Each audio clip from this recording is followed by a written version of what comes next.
வணக்கம் நண்பர்களே. இன்று இந்திய இசை உலகம் தனது இனிமையான குரல்களில் ஒன்றை இழந்துள்ளது.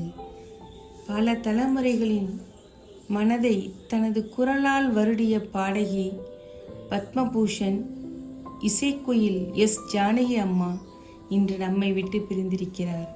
அவரது ஆன்மா இறைவன் திருவடியில் அமைதியடைய பிரார்த்திப்போம்.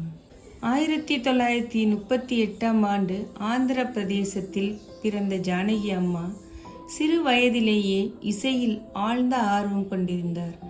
அந்த ஆர்வமே அவரை இந்தியாவின் தலைசிறந்த பின்னணி பாடகிகளில் ஒருவராக மாற்றியது. 1957 திரைப்பட இசைப்பயணம் தொடங்கியது. தமிழ், தெலுங்கு, மலையாளம், கன்னடம், ஹிந்தி உள்ளிட்ட பல மொழிகளில் ஆயிரக்கணக்கான பாடல்களை பாடினார் இசைக்குயில் ஜானகி அம்மா. MS விஸ்வநாதன், இளையராஜா, AR ரகுமான் போன்ற இசையமைப்பாளர்களுடன் இணைந்து எண்ணற்ற மறக்க முடியாத பாடல்களை வழங்கினார். அவரது குரலில் காதல், தாலாட்டு, பக்தி, சோகம், மகிழ்ச்சி என அனைத்து உணர்வுகளும் உயிர் பெற்றன.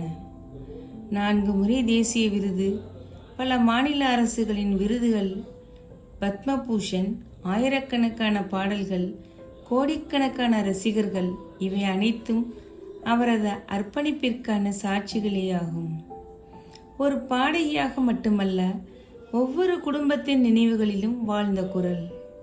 அம்மாவின் தாலாட்டு, காதலின் இனிமை, பக்தியின் பரவசம், இவற்றை எல்லாமே அவரது குரல் நமக்குள் என்றும் உயிரோடு வைத்திருக்கும்.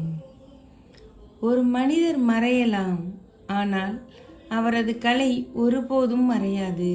இசைக்குயில் எஸ். ஜானகி அம்மாவுக்கு எங்கள் இதயபூர்வமான கண்ணீரஞ்சலி.